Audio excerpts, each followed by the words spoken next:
Welcome to the Rediscovering Childhood podcast. Today, I'm joined by Jeanette, a passionate advocate for neurodiversity and inclusion. From overcoming a challenging childhood to building a thriving business, Jeanette shares her journey of resilience, parenting, and supporting neurodivergent individuals. For the first time, she opens up about her very own personal story, which is truly inspirational. It's remarkable to see her drive and perseverance as she navigates challenges such as raising a family of 11 children with her husband, overcoming childhood trauma, and achieving business success. Join us as we explore the power of belonging, the impact of ADHD, and the importance of creating inclusive spaces in education and the workplace. Jeanette, very welcome to the podcast. Right, thank you for having me.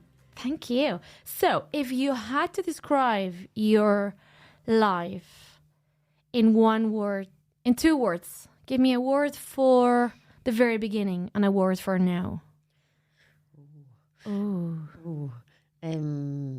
Chaotic, I think would be one word. And now, organised chaotic. Okay. And is that what gives you a sense of control and success? Would that relate to what the idea of success to you?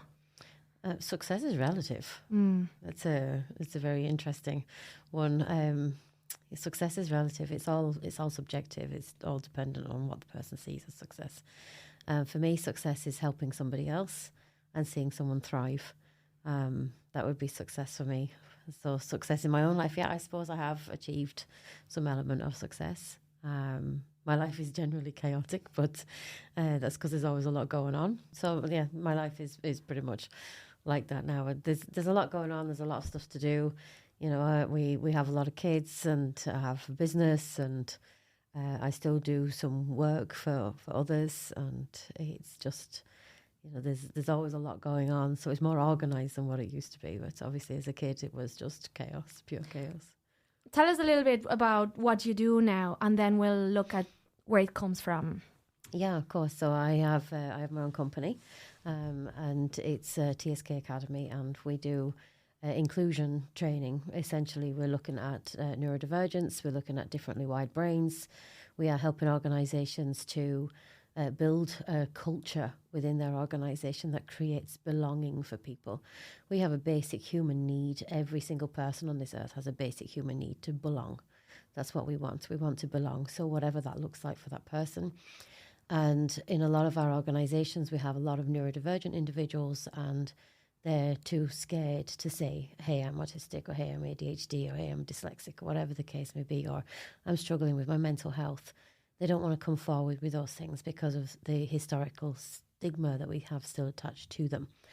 So for us to be able to create a culture of belonging in an organisation means that somebody feels safe enough to go to work and know that they can disclose if they wish, but know that the organisation has their back if they don't feel that they can. So that belonging is there. You know I belong here. I know people care for me here. I know I'm included in things here. That you don't have to come out and go, hey, I'm ADHD, because some people within the organisation are going to be like, oh, that's deadly, that's amazing, like, because it's all the rage these days. Or, you know, there's going to be some crazy things that's coming out, or there's going to be still people that are saying, Judging. oh my God, you are clearly not capable of doing anything because you have X, Y, and Z, or maybe you're going to cause trouble, or, you know. So it's good for them to have that. When I can go in somewhere and feel that I belong, it doesn't matter whether I say it or not, that people are going to accept me for who I am. So that's what I do. I go into the organisations and I do that. I do still work with some schools. I don't work with schools as often anymore, but I do still work with some schools, usually around kids who have complex behaviours, and there's kind of very little understanding. The teachers have come to the end of their tether. They've tried to get supports elsewhere and haven't managed to get it. So I would go in as I'm the person they call when they have no one else to call. So I go in and I help them understand that child and get them some support strategies in place that they can kind of implement for themselves whilst they're waiting for those supports to come forward from the authorities. What has been the most challenging situation or time in your life, personally? In my whole life? Yeah. Wow. Because it's probably linked to what you do right now on your... Yeah, I come from quite a troubled childhood. So I suppose understanding. I left home at 15. My stepfather was an alcoholic. My mother's actually a narcissist. So it was When did you find out? That she's a narcissist while I was in therapy. So I've been in and out of therapy for many years. I'm not afraid of therapy. I think therapy, everybody should do it at some stage. I'm a big advocate for it. Just being able to go in and talk to somebody about whatever, anything, and know that there's no judgment there. And of course, you're not talking to your own family, so there's none of that. Yeah, but you should have done this, or those kinds of things that's going on. So it's nice to be able to do that. And I think it was actually the last therapist that I had highlighted it. Previous therapists have always focused very much on, the alcohol side of things, the physical violence that we suffered as children, myself, and I have 5 brothers. Okay. So the physical violence that we had from having an alcoholic father.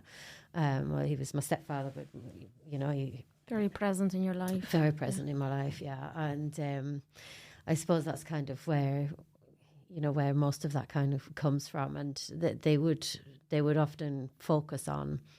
It was obviously the dad, and that challenging relationship as to why I'm struggling with my mental health now.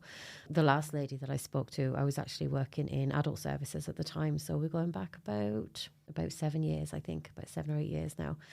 And I was talking to her about different things, and after a couple of sessions with her, she handed me this book. And I'm like, what's this? She said, I want you to go home now and I want you to read that book. And I'm not a great one for reading books. Like I love to read, but I never finish a book. I got the point. Okay, next. Yeah, exactly. That'll do. Yeah. So I get bored of them quite quickly. But this one really gripped me. And every couple of sentences, I started reading it out to my husband. Wow, listen to this. Who does this remind you of? And he was like, oh my God, is that book about your mum? So the title of the book is My Mother's a Narcissist. Oh. And I didn't even know what one was at that point. So there I was looking through this book going, wow. Now I understand pretty much my whole life. And then I started to look more at the mental health conditions and different things like that. And it really led me down an interesting path when it comes to the mental health side of things. I'd say that lifted a lot of guilt off your plate. Huge, absolutely huge. And we've had a very turbulent relationship through the years, and when I left at 15, we didn't talk again until I'd had my eldest son. You met him. I had him then, and I was really struggling with him. And I called her and I apologised to her, and I was like, I'm really sorry. Obviously, I was a really bad kid, and I'm really sorry. And she was like, yes, well, now you understand how hard it was for me. So anyway, I just let her off, and I tried to build this relationship again, and the guilt of I want my child to have a relationship with their grandparents, and it didn't last long. Okay. It didn't last long, and it fell on its backside again. So it kind of went on like that, and as I had more kids, I still wanted them to have a relationship with their grandparents, and especially moving to Ireland. Here, there's so much, they're so invested in family here. You don't have that kind of thing over in the UK. It's like, it doesn't mean as much over in the UK, whereas here they're really invested in it. And I could see the relationship that my husband had with his parents and his siblings and his grandparents and his aunts and uncles. And I was like, why don't I have that? I don't understand why I don't have that. So I would keep trying to make it work. And the last time was the last time. It was the last time. I'm not doing it again. So I was with that therapist, and I said, is it worthwhile me ask Hannah, would she come to therapy with me, that maybe we can work on this? And the therapist was like, sure, give it a try. But I knew by her, she knew how it was going to go. So I spoke to my mother, and I said about it, and I said that she was like, well, where is this coming from? Who's put those stupid ideas in your head? And I was like, well, I want our relationship to be a good relationship, because it's not a good relationship, and I want it to be a good relationship. And I think that this would really help us to iron things out, because, I've forgiven my stepfather. He's apologised. I've forgiven him. He's passed away now. And I understand that, the whiskey and things like that is actually a behaviour changing drug. So although there's no excusing it, there is understanding. Mm-hmm. Whereas with herself, there isn't either. So I said it to her, and she literally turned around to me and she said, none of anything that happened to you would have happened if you hadn't have been such a bad child. Oh, and I'm like, the blame. Wow, okay. So clearly you're not interested in kind of repairing any kind of a relationship with me. So see ya. I've tried. I've done everything. So we actually don't have a relationship at all now. She'll text me from time to time, and if I'm stupid enough to text back, which I do because the guilt still gets me, I think about my own kids, and I think about how would I feel if they weren't talking to me, which is huge, you know. And then I'm like, wait, stop. It comes to something when you're at home and your parents come to visit, and the children in the house, whatever age that they are at that time, turn around and say, oh God, what's she doing here? You know you've got a problem if your kids are saying that about their grandparents. Do you know, what does she want? Or do we have to come out of our rooms? You know, Actually, not really. And, you know, and all this time I've been really trying to get this relationship to work. And then all of a sudden I'm like, why have I not been listening to them? They've literally been telling me without telling me. So it was that was it. Relationship done. Yeah. Sometimes you just have to let go, because you have to. So at some point you learn that you can't help people if they're not willing to help themselves. That's it. And it has to come from them, and you're showing them. You're showing your mom. Yeah. But she's not taking it. I mean, there's like not one of us talked to her. And if that was me, any one of my kids weren't talking to me, and especially if more than one of my kids weren't talking to me, I'd be like, what's the common denominator here? Maybe it's me. But this hasn't crossed her mind at all. We were just all really bad kids, and we're still misbehaving. So of course, look at you. I'm almost 50, really. Come on. Oh, yeah. Yeah, so that got me learning much more about the mental health side of things, and the neurological side of things. It was my own kids. So seeing them struggling through school and going, well, I actually didn't finish my education. I did my education as an adult. So it was because of them that I went ahead and got my degree. And I didn't do like normal people do. I didn't just go... Normal people. I didn't go, I think I'll do a QQI level 5, and then a level 6, and then a 7, and then an 8. I just went... I'll just do a level 10. I'll just go straight to the 8. So I did my honours degree. Go you! I just did my honours degree straight away. I went, sure, what's the worst that could happen? So it took me 6 years to do my degree. At that point then, I was actually a single mum. So I just had Lucas, and then my ex-husband disappeared. So that was that. So I was a single mum of 5 kids.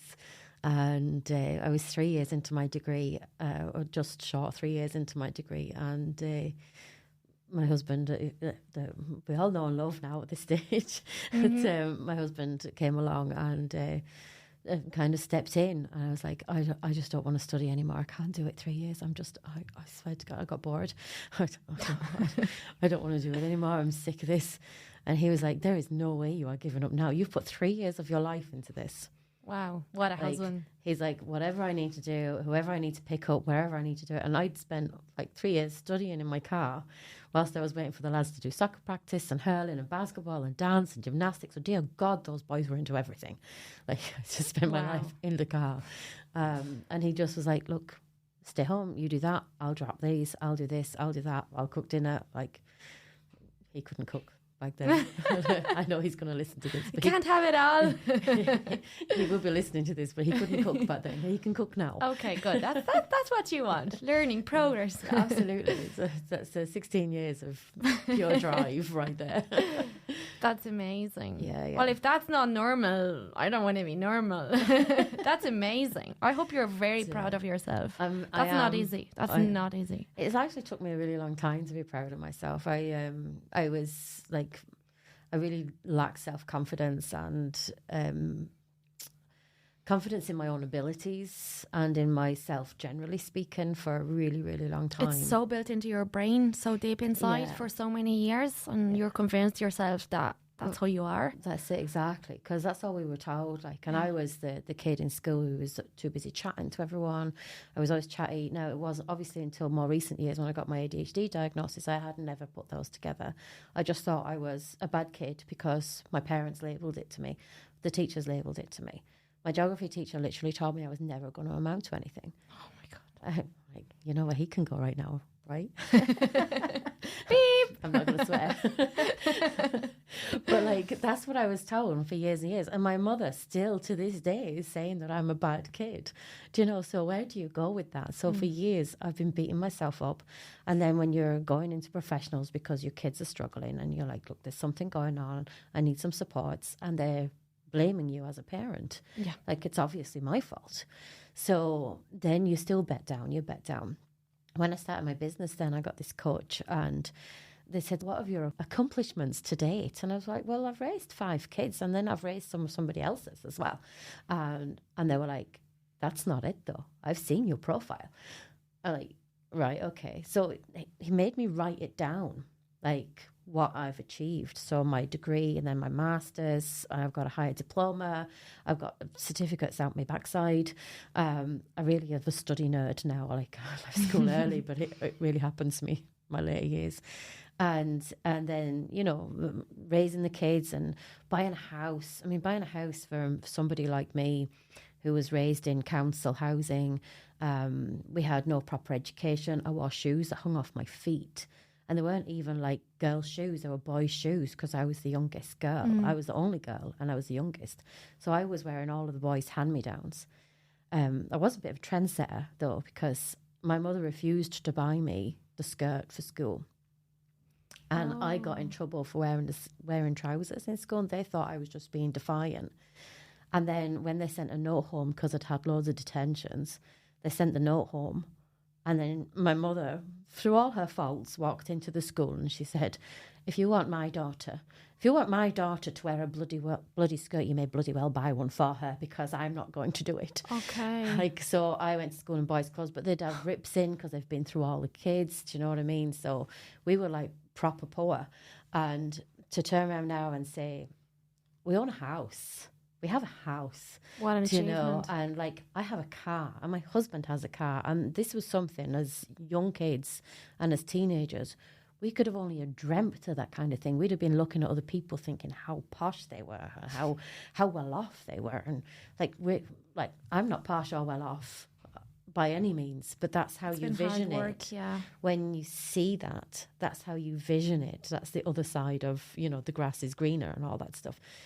We're still not posh or well off. We're still broke, but we're happy.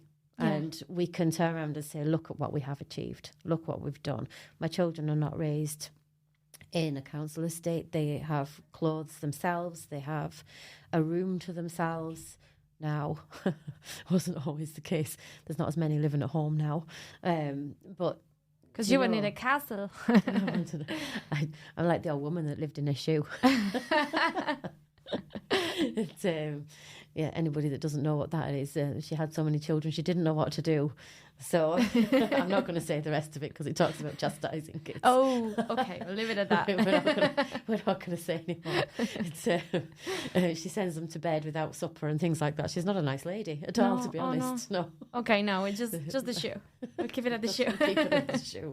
But yeah, that's kind of, you know, it was interesting to see those things that I have achieved written down in front of me and to be looking at them. But I'd still sit there in front of the coach and go, yeah, but like anybody could do that. Yeah. Like that ain't anything special. Like loads of people have qualifications like that. But if you put together what they have now with the background and their circumstances growing up and blend it together, if that was another person, you would be telling them how amazing they are. But because it's you, it's different. Exactly. Yeah. That's exactly it. Like, and you don't see it when it's yourself. No. Yeah. So for someone to turn around and say to me, oh my goodness, you did a degree whilst being a single parent of 5 children, trying to hold down a full-time job and pay your mortgage. If that's not willpower. That's just one part of my life, you know. So just, it is a lot of accomplishments and I have done really well. And a really long way of saying, yes, I'm proud of myself now. It took a long time. Yeah. Yeah. And who was the first person that believed in you? Was it your husband, or was there any teachers in the past? Anybody? Do you remember anyone? I think my husband would have been, he would be my first real one good adult. We all need that one good adult that's going to believe in us and give us the confidence. Every single day for almost 16 years now, he's told me I'm beautiful, and how much he loves me. And you wouldn't think it by looking at him. He's a proper sap. It's every day he tells me I'm beautiful. He makes me feel worth something every single day of my life that I've been with him so far. So that would have been good. I think there was a maths teacher back in secondary school that was a nice guy, but he was just a nice guy. I don't know if... At least he didn't judge you like others would have. Yeah, I remember him from being a really nice person who... He believed in all of the kids in his class, you know, but there wasn't anybody singled out per se. But yeah, other than that, I think it would have been, it has to have been my husband. And that's kind of what you try to do by training teachers and educators to help them believe in their children and support them the way you didn't have that. Yeah, absolutely. Because a lot of the kids that are coming into their classroom have no self-confidence. Like if they are going through a trauma background, if they're going through those adverse childhood experiences, if they have a neurological condition, they're struggling. Mm-hmm. They are struggling. And we don't always know the kid who is going through that tough time. It could be the quiet kid at the back of the class. And we're like, oh God, they're such a pleasant child. We have literally no idea what is going on for that child. Nothing. We have nothing. And those kids are being missed. So we have to be able to look at our kids and just be, every one of you is as important as the other one, and every one of you deserves the same, I'm not going to say the same treatment, because treatment is it's very, what's the way I want to look at it? You can't treat everybody the same, because not everybody is the same. Everybody's different. What we're talking about here is, I suppose, equity rather than equality. Do you know? We're talking about seeing somebody's needs and giving them what they need to succeed. That's what we want to do. So it's not the same treatment. It's the same respect, I think. Yeah, the same level of respect. Same level of respect. Yeah. Every child deserves a fair chance. Every single child. We can't be letting people go. Yeah, especially if they don't have that at home. Yeah, and that's huge. Like, and there's a lot of struggles. Just a simple example, like when one of my lads would come home and he's dyslexic and autistic and so many other things that's going on for him, and he would really struggle like with Irish and with English and things like that. And I'd be like, well, I don't know Irish. I was born in England. I've not got a clue. And he'd get in trouble then for not being able to do his Irish homework. But like, I'm not the only person. I'm not the only parent that isn't able to give homework support to their child. Yeah. Whatever homework it is that they've got, I'm not the only parent out there. There's millions of us that is not able to give homework support to their child. So why are they being singled out? Why are they being treated less than? Because they're not able to do it at home. You're a teacher. There's a lot of really, really good teachers out there. You're a teacher, do your job. You know, if the kid isn't able to do it when they come back the next day, don't chastise them for not having it done. Find out why. Yeah. Like, there's a reason why. And even if a kid turns around and says, it's because I couldn't be bothered, right?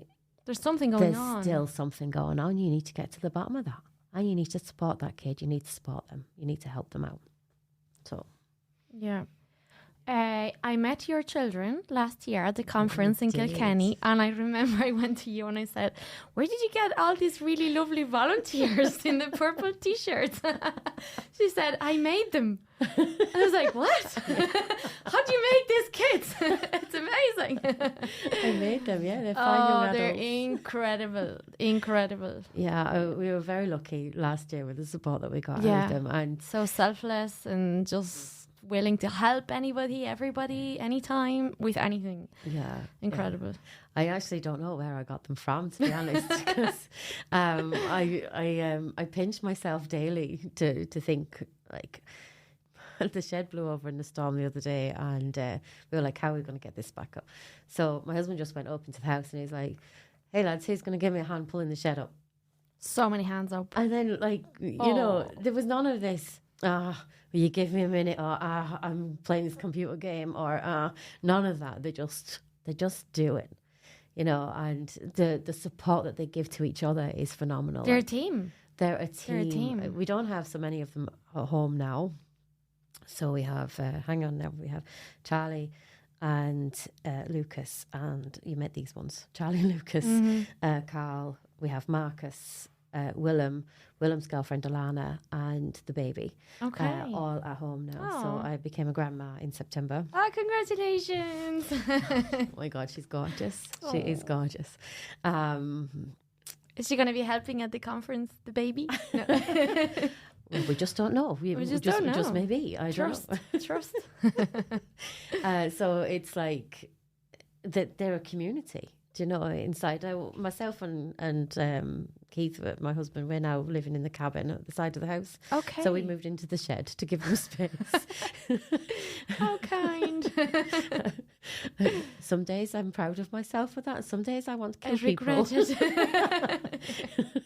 But you know, we're parents, and we do what you can, and we think it's best. I did what my mother wouldn't have. And I think that's why you learned what not to do. My kids are the way that they are, because I've been really communicative with them all through their lives. I've literally, when I have been at my wit's end, and you can imagine with so many kids of the same age, sometimes when they're not listening and you feel like you're going to explode, and nobody's parents or nobody's perfect.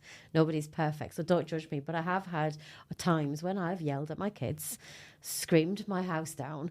I've banged my hands onto the table in absolute sheer rage, because obviously you can't kill your children because you love them and it's really frowned upon. So, you know, I'd hit the table. Or we have emotions and feelings, and we need to accept that. Yeah. And I because I didn't know I was ADHD, I didn't know that my struggles around emotional regulation were still impacting me as an adult.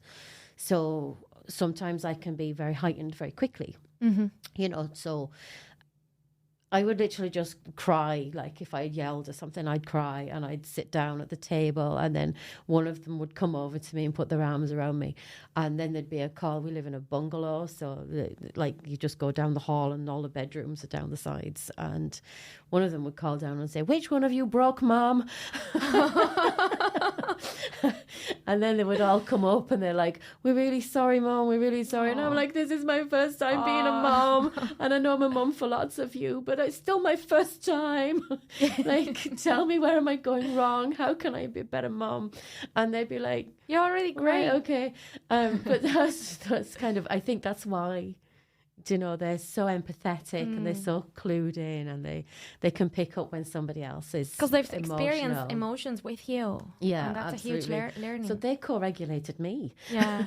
Essentially, not just me co-regulating them. They've co-regulated it works both me. ways. Yeah, absolutely. And I think that co-regulation piece is something a lot of parents miss. You know, and it was missed for me. That's for sure. You know, just get up and deal with it. You're fine.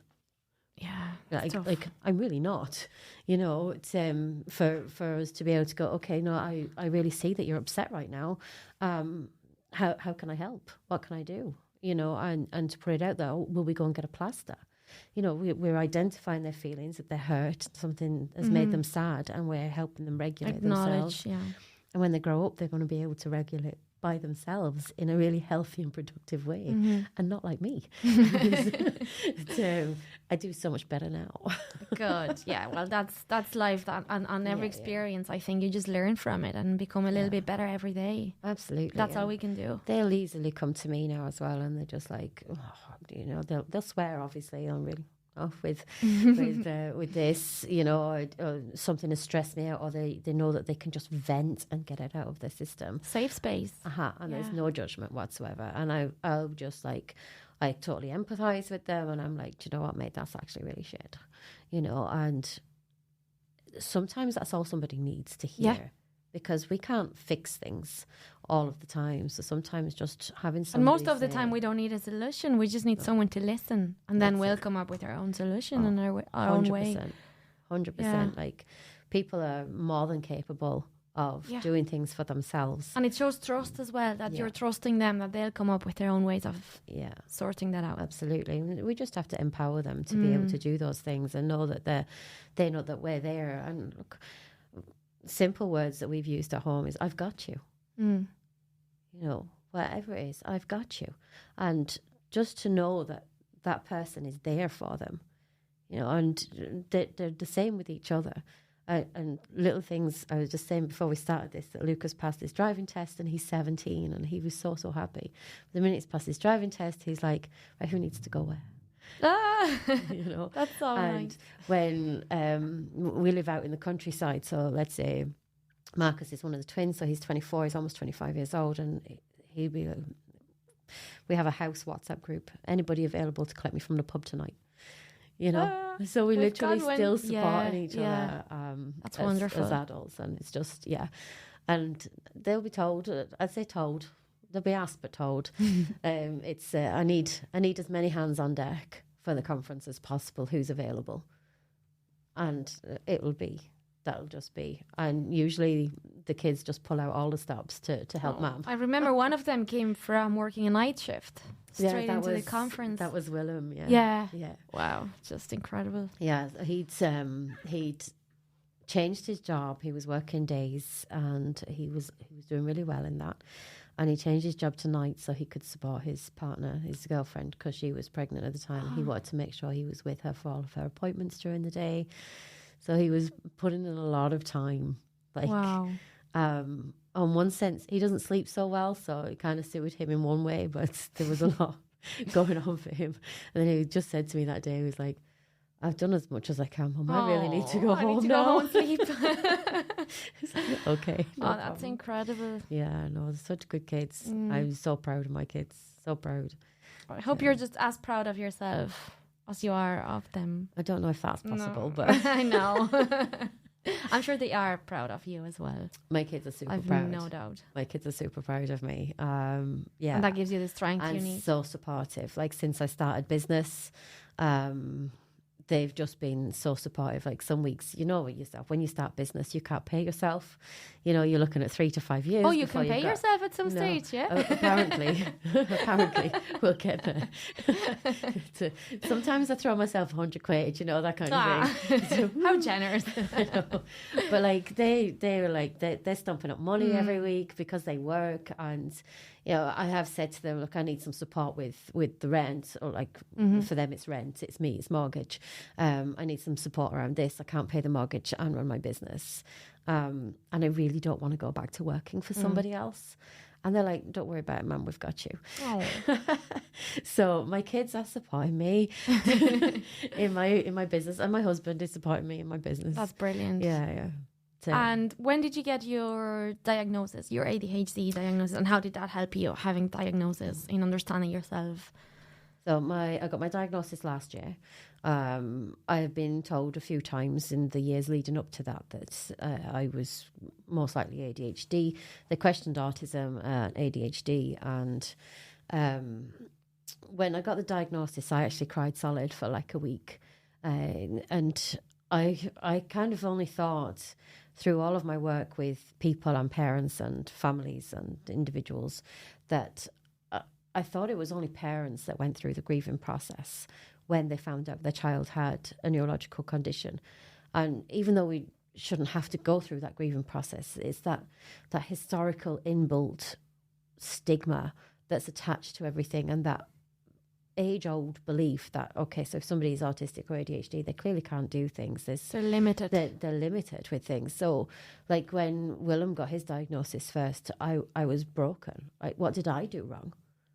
Was it something I did? Could I have done something different during my pregnancy? Or, you know, all of those things came to mind. And it was just like, you go through that process. And even though, I mean, you've met him, he's just become a dad. He's a wonderful human being. He's just so kind-hearted and helpful. And he's just a fantastic human being.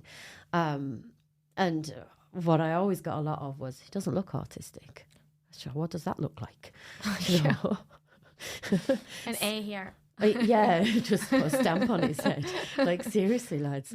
So, and that's because of that idea that, okay, so if somebody's autistic, then they're clearly not going to be able to speak or do anything for themselves, and you're going to have to wipe their bottoms for the rest of their lives. And you're like, actually, that's somebody who's autistic and with an intellectual disability and with a developmental delay and with a language disorder, and that there's so many other things besides autism that's going on for those kids who have really high support needs, who need constant care and attention.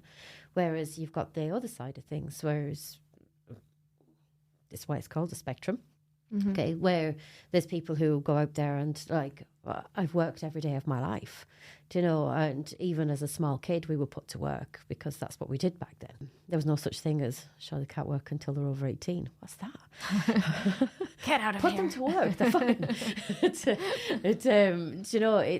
for me, getting the diagnosis then, I think there was a lot of things going on in my head at the time. So because I come from a traumatic background, 15, 20 years ago, you could only be diagnosed with one thing. There was no such thing as coexisting conditions, right?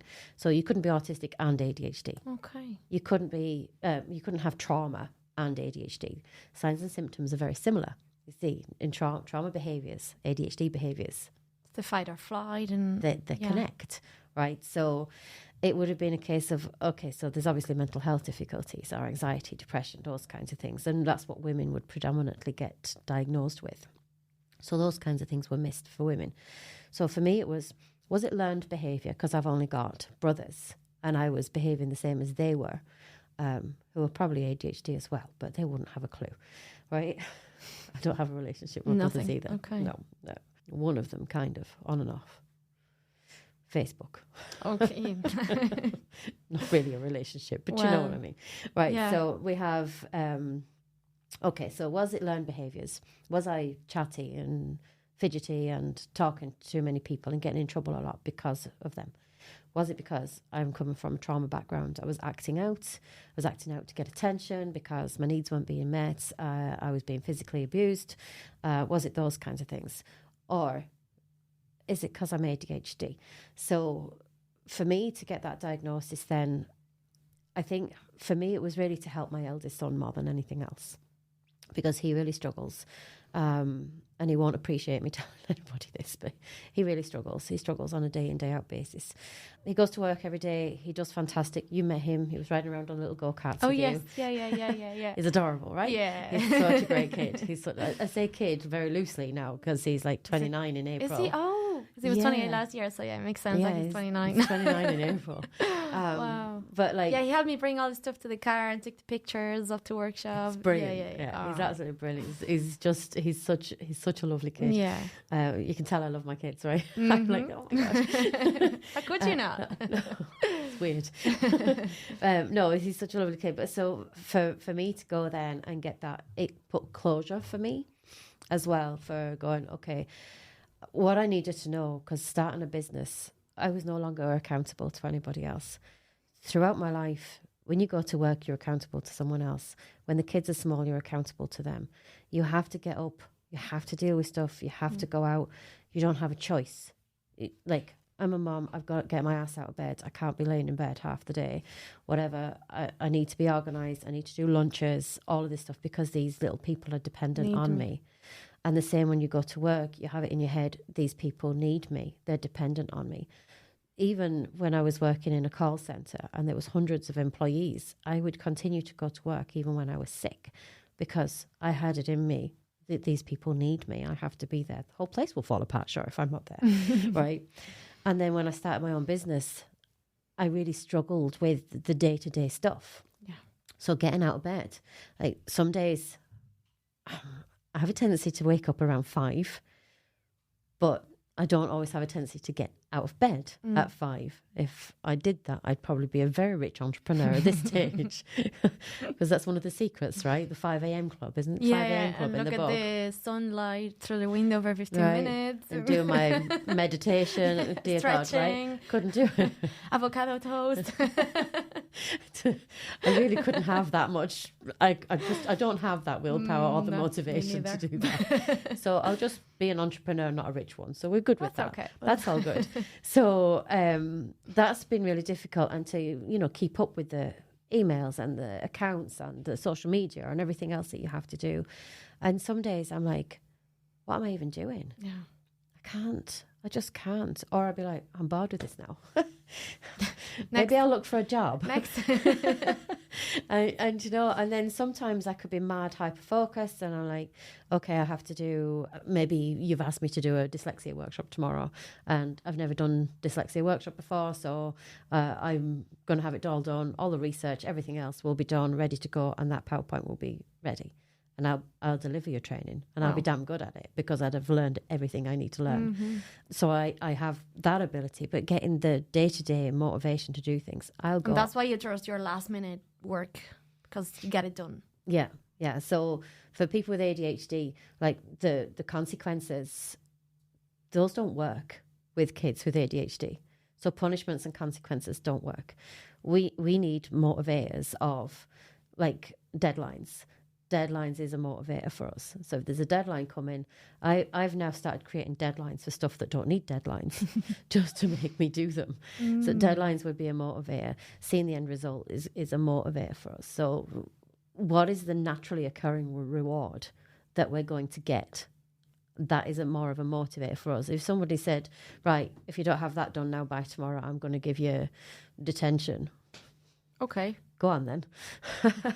Yeah, that is true. It's not enough of a motivator. Yeah. We need that naturally occurring reward. It's the intrinsic reward of ourselves feeling good. That's the dopamine that we create ourselves, isn't it? Exactly. Ourselves, as in I self-diagnose myself. I just totally included myself. So I didn't realise, but yeah. That's okay. There's a lot out there. It's just me. It's just everything you're saying. I'm like, yeah. So you can identify with a certain amount, you start to go, what's going on? But so we need that naturally occurring reward. Otherwise, we're not going to be motivated. So, okay, so I have a deadline coming, and that's going to give me a boost. Because I know it's coming, and when I've done it, I'm like, yes, I bet myself. Exactly. It's like your two little personalities, and one is telling you can't do it, it's too late, and the other one is like, yes, I can do it. Yeah, I'm going to show you. And then, that's literally been me my whole life. Do not tell me I can't do something, because I will damn show you that I can, and I will. And then I'll go,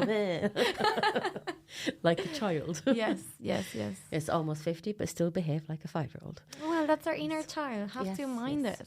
Yeah. I was there, and it's always going to be there. I was walking out of the library earlier when I was in Blanchardstown, and it was really, really quiet in there, and loads of people studying, and I was like this close to smacking people's heads on the way past. I had to really hold myself together and go, don't do it, Jeanette, don't do it. Impulse control is still a problem for me. Yeah. I literally say yes to everything. Like, and then I'm starting my placement tomorrow in the psychology in the clinic. Okay. You mentioned, Yeah, so, but she said, she rang me last weekend, not the one just gone, but the one before that, and said that one of her therapists is leaving. Would I like to take it? That person's clients. Okay. And I just went, yeah, of course, no problem. And then on the phone. And Keith was like, what was that? What have you just agreed to now? I was like, so they have 3 to 4 days a week for me up in Dublin. And he was like, what? Like, we live in Kilkenny. So just to put that into perspective for your listeners. Oh. Well, I think they won't mind moving to Zoom. No, I have to go in person. Oh my God. So he's like, and what about your business and your studies and the kids? That's part of it. And the dog. Let's all go to Dublin. I'm like, it's going to be fine. We'll work it out. Like, what am I doing? Yeah. Totally and then you do. Of course I will. Yeah, of course you do. Yeah. He's like, you can't do all of that. Yes, sorry, he said what? I love it. Watch me. And do you think, you know, that obviously ADHD would trigger all of those things because that's the way your brain is wired. But would all of the other circumstances make it more, how do I even say that? Contribute to it? Like. Yeah. So it's what we now understand, and what people didn't understand previously, is you can have ADHD and trauma. You can have ADHD and autism and trauma. You can have all of those things. So there can be a lot of stuff that's going on for a person. So when we look at Willem, just as an example, so Willem is diagnosed autistic, sensory processing, obsessive compulsive disorder, social anxiety disorder, and he has what we call PDA tendencies, which is pathological demand avoidance. Okay, so that's 5 things. He was also epileptic as a child, so he had a medical condition as well. Now, he's grown out of that at the time being, but I know that epilepsy can come back. So it just takes a really kind of a stressful life event, and that can come back. But we're now starting to understand that people can have so many coexisting conditions in the same person. So you can have somebody who's ADHD and they can function perfectly well without medication in some things, but they may have found, like myself, I have my own strategies. It was suggested about some meds, but for me, it's like I've gone nearly 50 years without them. I don't feel that it affects me enough, and I've gone through a lot of therapy through the years that I've learned mindfulness practices. I've learned about my diet and how my diet interacts with my body. There's certain foods that would react with ADHD, you know, so there's certain things like Is that common for everybody? Processed foods. Okay. Things like processed foods would be, you know, sweets and things like that. There's a lot of things there that can really interplay as well. Mm-hmm. And then, of course, life experiences and things like that can really impact. So they say trauma doesn't cause ADHD, ADHD doesn't cause trauma, but they interplay together, if that makes sense. Yeah. So if somebody is going through a really stressful time, that's going to make the symptoms harder to manage than what they would be if they were not going through a tough time. Okay. Right, so the symptoms would be exacerbated. And the same with any hormonal changes within us. So through my teenage years, I would have been quite difficult. Left home at 15. I got into drink. I got into drugs. I got into sexual promiscuity. I slept around quite a lot. I had 2 miscarriages. There was a lot of stuff that was going on before I had my eldest son. So because my symptoms were like I was going through puberty. So there's a lot of stuff that we don't understand about ourselves as it is without having a neurological condition. So add that into the mix, plus the background. You know, it's no wonder I went completely off the rails. You know, now I learned very quickly. I had a stroke when I was 22, hospitalized me. So I stopped smoking and drinking, and I started changing things because I wanted to be around for my kids. Did that change the way you saw life? It did. Your life? It did. Yeah, I literally had to stop stressing. Like I was with ADHD, that fight, flight, freeze response, that button that we have at the bottom of our it's always mind, on. It's literally switched on constantly. So we're in that state all of the time, that hyperarousal all of the time.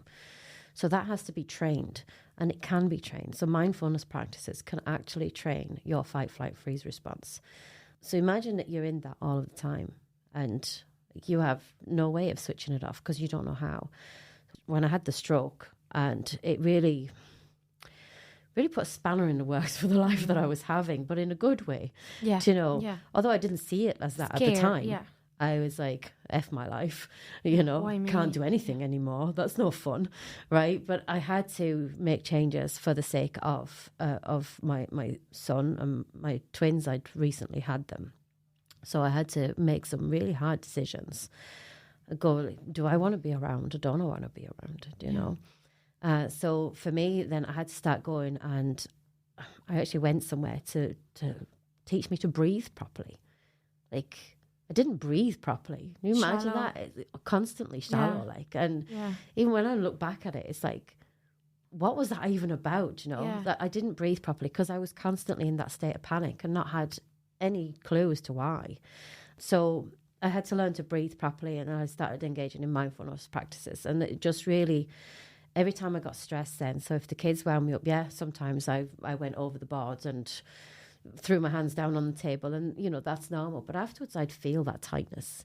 I'd feel the tightness in my chest, and it's one of the reasons that it would kick me into touch and remind me, what the hell are you doing, Jeanette? Yeah. Why are you even raising your voice? Not only is it upsetting your kids, but it's stressing you out as well. What are you doing? And that's when the reality hits you and you break down in tears. So none of my kids broke me. I broke me. Myself. I broke me. So to be able to go back and go, what am I doing? I'm going to end up back in hospital. For what? Why am I yelling? Why am I yelling at these kids who have no idea? Like, I got all upset because, I don't know, a simple example. One of them wasn't eating their food and the other one was going blah, blah, blah with their food, you know. And I'm like, I've bloody stood here all day and I've cooked this dinner for you. And those age-old things creep into my head. And I could hear my mother. I'm like... That voice so stuck in your mind. Right. Yeah. And I'm like, what? What am I doing? Like, why am I even... talking this way to my kids? Why am I even raising my voice of something that's so stupid? And even with that, then we started to see things from a different light. So when they're messing with their food, I'd start doing it with mine, with my food. Yeah, you want to see my food? If you can't go against them, then join them. Exactly. And it's gone like that now through the years. Way past what boundaries should be there, do you know? Mum, you're not supposed to do that. Why? Because you're nearly 50. They stop. You know, the one that had the tantrum in the supermarket because my kid had the tantrum in the supermarket. And then you did as well. Yeah. I've heard that works. It does, yeah. It stops them dead in their tracks. The embarrassment. Well, you can embarrass me. I'll do it back. Love it. Yeah. And do you think that, you know, during your teenage years, you did a lot of explorations in a bad way? Yeah. Is that linked with the trauma, what you were experiencing at home, the ADHD, and the maybe just your basic needs not being covered and just looking for fun? I think... What do you think? All of it, I would imagine, all of it, to be honest. Like, I didn't know I was ADHD then. It's when you look back and you go, oh, that all makes sense now. Yeah. It's lack of self-control even. Yeah, completely. And then there was the need to get that connection, you know, and it's one thing that we talk about when we do trauma courses. We talk about connection seeking, not attention seeking. Nobody goes out looking for attention. We're looking for connection.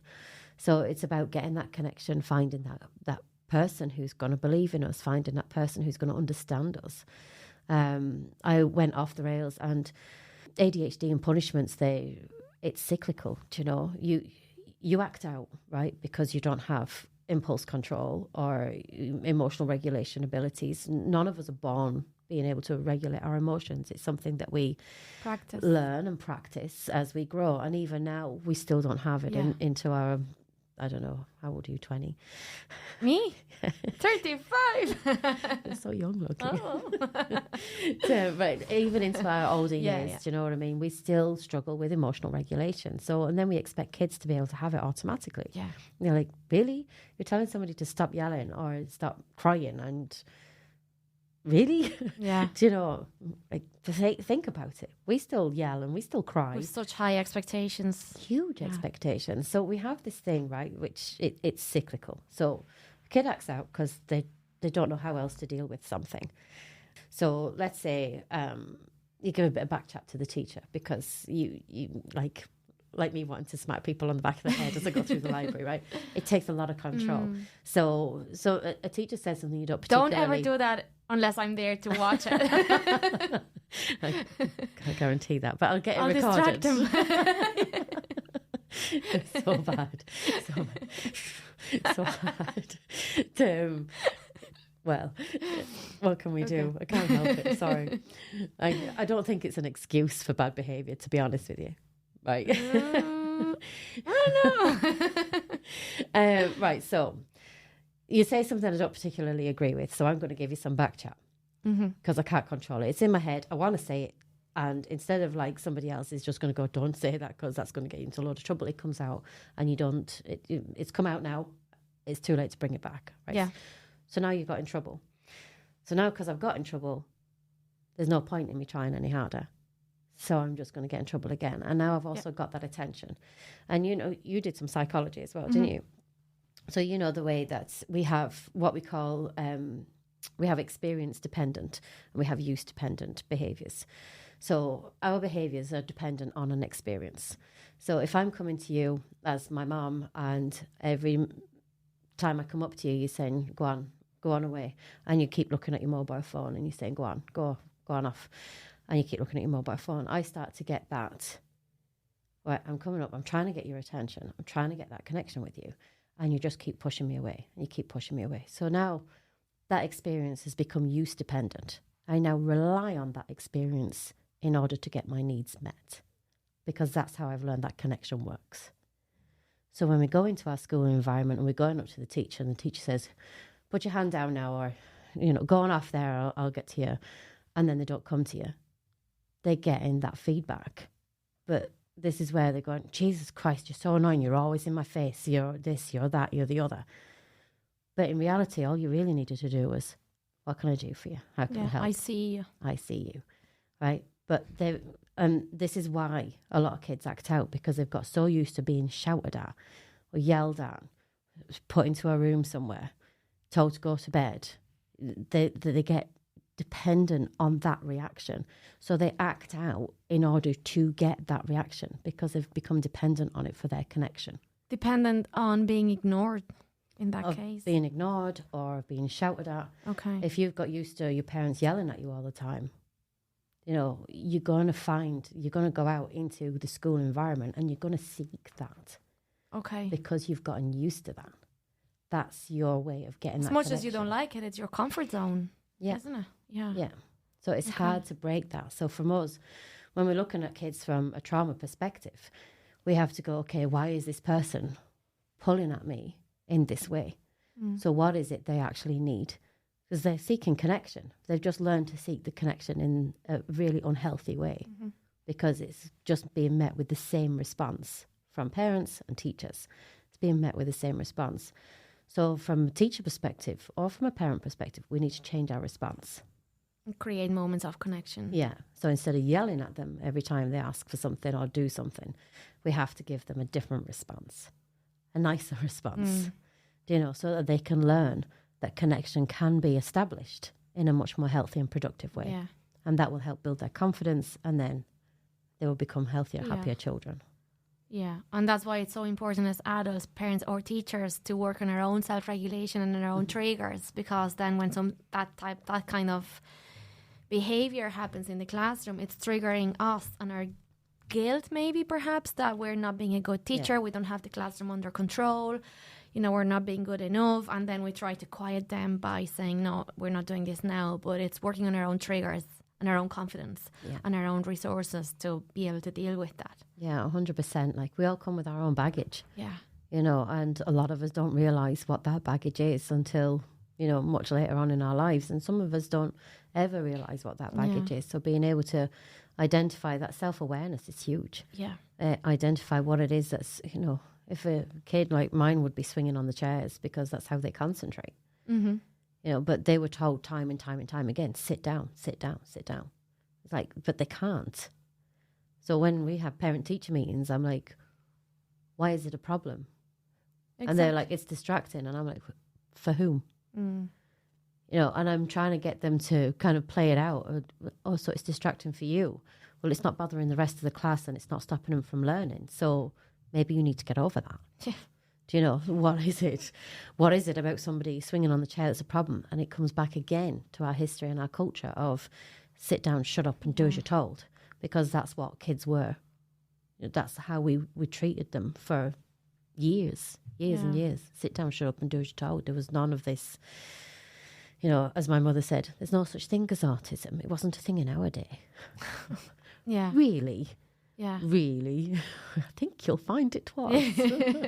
Yeah. Yeah, we just didn't know about it, and people were seen as bad kids. Look at left-handedness. Yeah. Poor kids used to get themselves bet because they couldn't write with their right hand.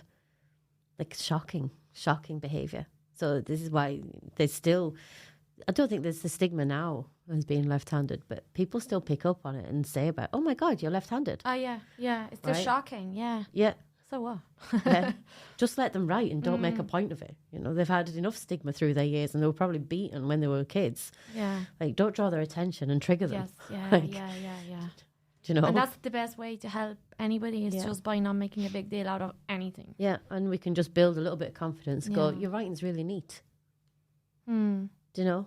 Something small, something simple that's not drawing attention to the fact that they're left-handed. A little compliment.